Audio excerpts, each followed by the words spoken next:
لیکن آپ کو نہیں. اچھا میں ایک بالکل ہٹ کے سوال پوچھ رہا ہوں, اس کا تعلق پالیسی سے نہیں ہے.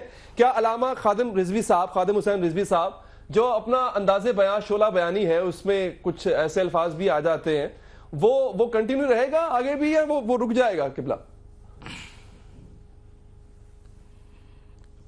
وہ الفاظ جو ہے نا وہ مجھے بتائیں گے نا اہل ایمان, اہل علم, اہل اسلام, شیوخ حدیث, صوفیاء, مجذوب, وہ مجھے بتائیں گے کہ یہ شریعت اسلامیہ میں جائز نہیں ہے, تو مولوی خادم جو ہے وہ الفاظ چھوڑ دے گا.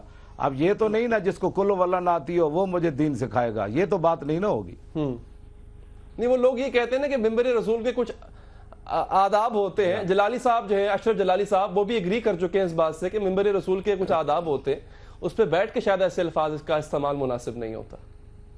جی, تو میں نے کب کہے ہیں کہ استغفر اللہ, رسول اللہ کا سارا دین جو ہے, حضور نے فرمایا مومن کی مثال اس اونٹ کی طرح ہے جس کی نکیل اس کے مالک کے ہاتھ میں ہو. تو مومن تو ہے وہ پابند ہے شریعت اسلامیہ کا, مومن کی اپنی رائے ہے ہی نہیں ہے.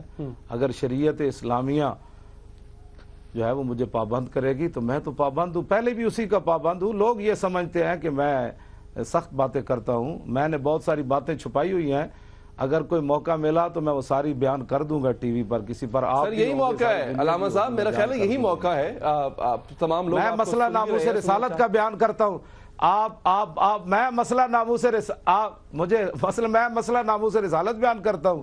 آپ اس میں جاتے ہیں جی وہ کیا نام ہے, کدو بازار میں کیسے بک رہے تھے. بھئی میں بات اور کرتا ہوں, آپ مجھے اور طرف کھینچ کر لے جاتے ہیں. سر وہ میں نے اس لیے کیا قبلہ کہ آپ علامہ صاحب ایک سیاسی جماعت کے طور پر سامنے آ رہے ہیں. اب میں آپ سے ملک کے مستقبل اور ملک کے حالات کے بارے بھی پوچھنے کا بطور عوام حق رکھتا ہوں. میری سیاست جو ہے نا وہ